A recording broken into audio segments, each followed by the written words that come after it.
આપણે કોઈ પણ કામ કરીએ તેમાં લડી લેવાનું હોય, એક ધંધો જાય તો બીજો ધંધો શોધી લેવાનો હોય. કોઈ પણ ધંધામાં શરમ રાખવાની જરૂર નથી અને આ શબ્દ છે વરાછા મિની બજાર વિસ્તારમાં છેલ્લા 2 મહિનાથી ઘૂઘરાનો ધંધો કરતા 38 વર્ષના રત્નકલાકાર દીપક ઘેટિયાના. તેમનો પગાર 50,000થી લઈને 15,000 થતાં તેમણે રત્નકલાકાર તરીકેની નોકરી છોડીને ઘૂઘરા વેચવાનો ધંધો શરૂ કર્યો છે. શું કારણ હતું? આવો જાણીએ તેમની જ પાસેથી. મારું નામ ઘેટિયા દીપક કુમાર રમણીકભાઈ છે. મારો તાલુકો ઉપલેટા છે, જિલ્લો રાજકોટ છે. હું 22 વર્ષથી સુરતમાં હીરા ઘસવાનું કામ કરતો હતો અને અમે ઘરમાં 9 જણા ફેમિલીમાં છીએ, કમાવાવાળા 2 જણા છે.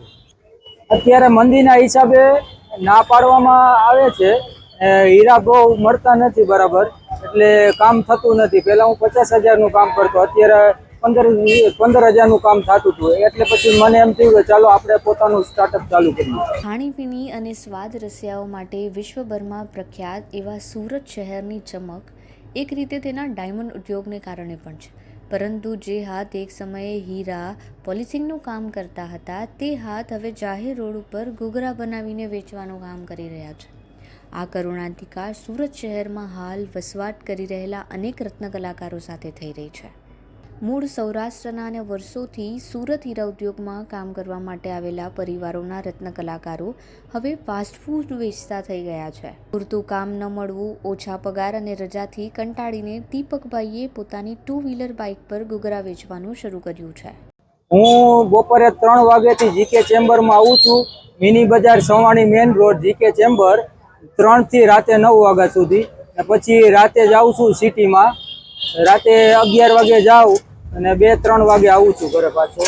એમાં કમાણી થાય છે 10-12 હજારની. હજી આ 9 છે, 2 મહિના થયા છે. 7મા મહિનાની 8 તારીખે મેં ચાલુ કર્યું છે, એટલે કાલે 2 મહિના થયા. દીપકભાઈ તેમના પરિવારના અન્ય 8 સભ્યો સાથે ભાડાના મકાનમાં રહે છે અને પગાર પર ઘર ચલાવતા તેમના જેવા અનેક રત્ન કલાકારોને પૂરતું કામ ન મળવાને કારણે મુશ્કેલી વધવા લાગી છે. પરંતુ તેમના મતે પરિસ્થિતિ તો સારી નથી, પરંતુ તેઓ હારી પણ નથી ગયા અને નવા ધંધામાં પોતાના દિવસ રાત ખર્ચી રહ્યા છે. કોરોના કાળથી લઈને રશિયા-યુક્રેન યુદ્ધની સીધી અસર હીરા ઉદ્યોગ પર પડી છે અને આજની તારીખમાં પણ જે પ્રમાણેની મંદી છે તે પ્રમાણે હીરાની કંપનીઓ તો ચાલુ છે, પરંતુ તેમાં રજા વધારી દેવામાં આવી છે અથવા તો કામના કલાકો ઘટાડી દેવામાં આવ્યા છે, જેનો ભોગ રત્ન કલાકારો બની રહ્યા છે.